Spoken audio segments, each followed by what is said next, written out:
I'm Ken Fjord. Last year, I wrote a book for my son entitled The Graysonian Ethic, Lessons for My Unborn Son, in the months before he was born. Once he was born, I published the book on Amazon. He's now a happy bouncing baby, and I've decided to release the audiobook version for free on YouTube. Preface. The title of this book is based on a story I heard when researching philosophy. The story is about the Nicomachean Ethic by Aristotle. The story went that the book was written by Aristotle for his son Nicomachus, a personal book that he wrote to try to pass the lessons of philosophy and how to live a good life on. Imagine how amazing that would be, leaving your son an inheritance like that. A book that went on to be studied by millions of people over thousands of years. It turns out the story might be wrong, and Aristotle was in no way related to Nicomachus, or perhaps Nicomachus was his father. I saw conflicting stories, but ultimately it doesn't matter. I like the story. I started this book with that idea in mind and named the book after my son in a similar way. This project started out when I realized my son Grayson was on the way. His mother was quite overweight when we dated and when we got married. We always wanted to have a child, but we never could. Over the next 8 years we kept trying. We had a couple of close calls but never really had success. Eventually, the opportunity came for my wife to have bariatric surgery, and it was life-changing. One of the most important things to understand is bariatric surgery is not a cheat code. It isn't a magic wand that you wave and all the weight goes away. Many people, probably most, lose a significant amount of weight at first and then immediately gain it back because they try to find ways around the effects of the surgery. They want to keep eating, and they think that the weight loss is just a magic spell. In reality, bariatric surgery is a tool, and it's a tool that will only work if you use it in the proper manner. I'm so proud of my wife. She lost every excess pound she had and kept it off. Because she was able to keep it off, after 10 years of marriage she finally got pregnant with my son. The thing that got me to start on this project was this realization that by the time my son turns 18, I will be nearly 60. My life is going to be at such a different phase that I might not be able to give very good advice. We sort of see that today, with baby boomers getting a lot of flack for giving advice that isn't very useful if you're not a 60-year-old baby boomer. They are giving advice from the point of view of somebody who has had 45 years in the workforce to build legitimacy. They can just walk into a bank and ask for money or something like that, and so the advice doesn't really help. The other reason was realizing that by the time I turn 60, I'm probably going to be approaching retirement. I've seen a lot of people my age still living with their parents, and their parents coddle them, and I don't think I'm going to be able to do that. My son is going to have to learn to build something for himself because by the time he gets out into the world I won't be able to hold his hand and give him a significant amount of support. What I can do for him is try to make sure to raise him right, so that he has the wherewithal to go out and build something for himself. I don't know if I'm going to do it or not. Life never goes according to plan. But I have this fantasy that one day I'm going to tell my son who's going to look at all of my accomplishments and say, "Look at all you've done. Surely I can use that to my benefit," and I will have to tell him the moment you walk out that door. Nobody is going to care who your dad is. The only way that you can have something like what I have is to build it for yourself. That's probably a half-truth, because if I've done anything worth doing, hopefully my name will indeed carry some weight. But even if that's the case, a name will only get you in the door. It won't keep that door open. It definitely won't stop people from kicking you right back out of the door if you turn out to be a loser. I didn't even know if it was going to be a son when I started writing this. It wasn't until fairly late that I knew, which is why some of my advice really struggles to not apply only to a young man or a young woman. The essay on attraction is a perfect example. I would like to think that the information that I put in there would be beneficial for a young woman as well as a young man. I think at this moment in history both young men and young women are so consistently fed bad advice that it's had a seriously toxic effect on relationships in general. Men are constantly told to be something that women don't want. Women are constantly told that they don't have to do anything to get a good guy. The advice that I gave I was hoping to be useful to anybody who's looking for a partner in life. I recognize that some of the essays here are perhaps only temporarily meaningful. Writing about the social justice industrial complex, for example, may very well be completely useless in 20 years. When I was born, you could have probably written lengthy screeds about the religious right and the political power that they held, and my intuition tells me the same forces that used up the religious right like an old tissue are going to use up social justice and environmentalism like a used tissue. Regardless, I grew up pounding the table for these causes and watched them mutate into something evil and hateful. In the future, I'm sure that something else I agree with will be weaponized in the same way. I always intended for the very first essay that I wrote to be telling Grayson that this is not a religion, that he should question me and anybody else, and find his own path in the world. Just because I'm trying really hard doesn't mean that I'm always right.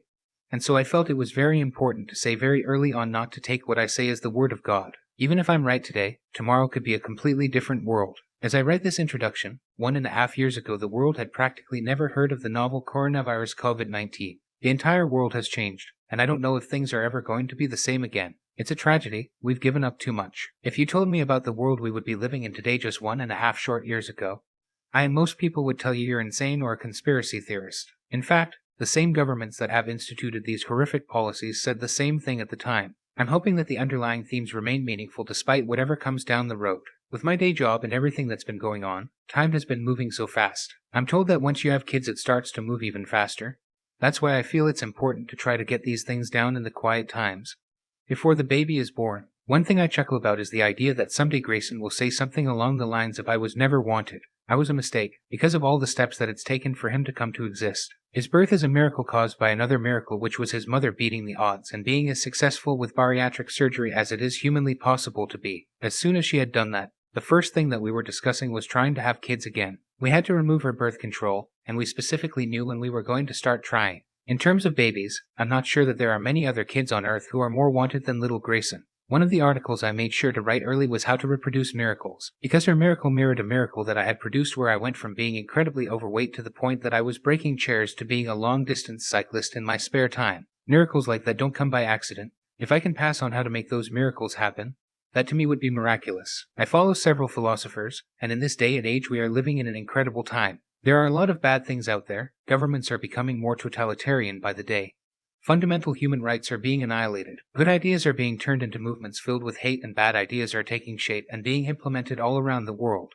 But there are a lot of things to be grateful for. I think we are living in a golden age of philosophy thanks to the internet. A lot of people look at this conflagration of ideas and they see the ideas they don't like and they assume that this is evidence that the world is turning in a bad way. But to me it is evidence that we are taking philosophy out of the ivory towers of academia and putting it back in the hands of the people. Today, it doesn't matter if some academic journal is willing to publish your work. You can get your message out there and it can compete in the marketplace of ideas. I listened to a speech by one such philosopher, someone out of Sudbury of all places, that pointed out that all these grand ideas are based on first principles that you can't derive otherwise. Listening to that speech made me realize that one of the early essays in the book needed to cover basics. All these grand speeches about different concepts would be meaningless without first principles upon which you can build. I have to admit, I was really hoping to find some beautiful symmetry in the basic rules that I came up with, but ultimately, I couldn't. The basics are the basics. Without them, I just don't think we can move up to the other ideals. I recognize that nothing that I'm writing airs in the league with a high academic work. It's not really meant to be. Believe it or not, I have studied philosophy independently at depth, from the ancient Greeks all the way up to modern times. As I wrote in my essay on my existential crisis, I was looking for a way to mathematically derive the best way of living. When I couldn't find it, I became very depressed. Philosophers such as Nietzsche or his forebears, the ancient Greeks, seemed to touch on this topic of where to start from nihilism, and I felt every time they swerved at the last minute. It wasn't until much later that I realized the reason that they swerved is because there is no answer. The universe isn't what gives us our values. It is our humanity. Therefore, my advice came to be not to overthink things, but to just look inside of yourself to find the things that are deeply important to you and live by those rather than trying to overthink things. Yes, once you have those first principles set up, you can build a very tight and internally consistent set of values. But you need to start from first principles, and the only first principles that you can start with are your own. I'm a child of the internet. The first time that I went on the internet was dial-up in about 1992. It was an internet relay chat, and at the time it seemed me. But very few people could have anticipated that it would become the most important medium on the face of the earth. Growing up on the internet, my parents rightly told me to be careful. The internet is a dangerous place. Would you take your child and drop them unsupervised in the middle of a shopping mall? Most people would not for most of their kids' lives. Despite that, many parents are giving their kids virtually unsupervised access to the internet from a very young age. I think that this is incredibly dangerous, especially without guidance. Despite being a person who is extremely into technology, I hope to find the strength to keep my kids off the unregulated internet until they are emotionally ready for the most raw, uncensored feed of ideas in the history of the human race. People expect big corporations to regulate the internet, and that just isn't possible. There are too many users and too many ideas and too many ways that you can express those ideas that will fly under the radar. I think that we need this space, but I think that we need to treat this space for what it is. A space for mature adults, not for children. One of my personal interests since the 2008 financial crisis has been economics. I've probably spent enough hours to get a full master's degree exploring the different concepts of economics and listening to different lectures on the topic of economics. I didn't just include the essay on economics because it is my interest, however. I think that the study of economics is going to be one of the most important things to understand for the next 50 years. Since the Great Recession, politicians and central bankers have been selling the people a bill of goods. The people have been told that everybody can get everything and all it takes is printing more money. We are at the precipice of an age if not of collapse, then of unprecedented economic harm, particularly since the beginning of the COVID-19 pandemic. Governments around the world have used demand-side stimulus to deal with a supply-side recession of their own creation. This is insane. The only way to make good decisions is to understand what's actually going on in the world, and to be able to predict what's going to happen next. Every time that an entirely predictable emergency occurs, the powers that be claim that no one could have predicted it, and that's a lie. People predict this all the time. We're in the middle of inflation that we're being told no one could have predicted. I'm on the record as predicting it back in early 2020 before any of this started. We're being told that the stagflation that we're in could never have been predicted. Again, I predicted it back in the early 2019 along with a lot of other people. The next phase will inevitably be one of two things. Either a period of extremely high inflation that's going to hurt a lot of people, or a period of unprecedented austerity that is also going to hurt a lot of people. I think a lot of people have been relying on the idea that the government will never let anything bad happen to take risks that they can't afford to turn out wrong about. I believe that by understanding economics early, a young person can maximize the potential for gain while minimizing the potential for risks, not just in financial markets, but in their personal lives. With what's coming up, I can't imagine writing a book without a big section on very basic economics. Studies have shown that of the different predictors for success, one of the biggest is grit. The willingness to work your way through something difficult and defer gratification predicts future success better than who your parents are, sometimes better than education levels, better than genetics. Gritting your teeth and doing what needs to be done works. Hence an entire essay on the fact that we do need to grit our teeth sometimes. One of the most formative events of my young life was one of my biggest failures. It was an entirely self-inflicted failure, and in retrospect I can always look back and realize my hubris is what caused it. The last thing that I want is for my son to grow up thinking that he's special simply by virtue of a few genetically provided gifts. If he happens to be beautiful, smart, or athletic, I look back and realize I accepted my own alleged superiority way too easily. And in doing so, not only did I line myself up for my greatest failure, I also wasted a lot of my early life not chasing greatness. If I had realized earlier that hard work was the thing I needed to do the most, I think my already fantastic life could have been even better. My essay on the fact that failure is an option is me trying to help prevent my son from falling into the same trap. It doesn't matter how smart you are, it doesn't matter how beautiful you are, it doesn't matter how strong you are.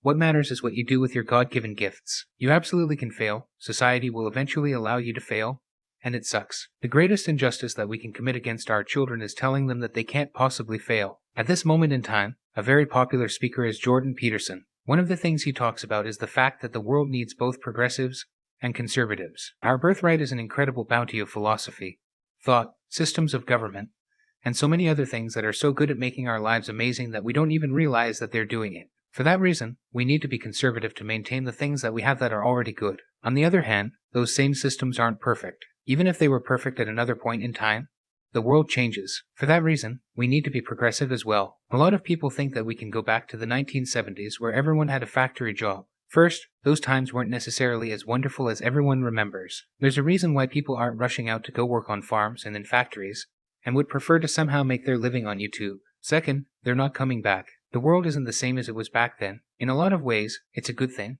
An unfathomable number of people are living lives that are so much better than their parents. When we go camping, and we are living without electricity, telephones, radio, or TV, this is just the way that life was. Not that long ago in the history of civilization. It's the way a lot of people are still living to this day. But because the modern way of life is expanding to these different countries, billions of people get to experience this amazing quality of life. Unfortunately, that also means that we are spreading out that economic progress over a larger number of people, and our quality of life can't necessarily keep improving forever. The world changes, and we must change with it or be left behind. In one of my essays, I talk about the oxygen catastrophe, where the world stopped having an atmosphere of primarily carbon dioxide and moved to an atmosphere primarily of oxygen. That caused almost all life on Earth to go extinct, and it's a lesson for us that things change and we should be ready for that. Sometimes the changes will be good and sometimes the changes will be bad. But you can't stop the clock. I tried to lay things in this book out in the way where certain ideas come before other ideas, but in general it's really meant as a reference. It's okay to read any essay in any order. It's sort of meant that way, as something that after being read once the reader can go back and read again and again. Someday I'm going to be gone. Hopefully not anytime soon, but you never know. It would make me happy if these words could outlast me and my son could always look back on some of the things I had to say the year that he was born. It would make me feel even happier if my grandkids or maybe even great-grandkids had a chance to read this and know a thing or two about how their grandfather or great-grandfather thought. I know I often wish that I had more of a chance to hear my grandfather's thoughts before he passed away when I was young. As for my great-grandfather, besides photographs, I have no idea about him, his thoughts on the world, or anything of the sort. Anyway, this has been a long rambling introduction, but I wanted to talk a little bit about a lot of the things that are going to be in this book. I guess I'll close on this, Grayson. You haven't even been born yet. But your mother and father love you very much already. No matter how you choose to live your life, that will never change. I personally have great expectations for you, because I know your parents, and you are a little bit of each of them. I hope that we give you all the love and all the tools that you're going to need to realize all the amazing potential lying within you. And I hope that you grab your destiny. Thanks for listening to this chapter of the Graysonian Ethic, Lessons for My Unborn Son. If you like the book and would like a physical copy or an electronic copy, please look it up. It's available on Amazon around the world. Barring that, please like and share with others. I'll be releasing one chapter every week, so if it hasn't been completely released. If you're interested in hearing more, you can subscribe to see when I post additional chapters.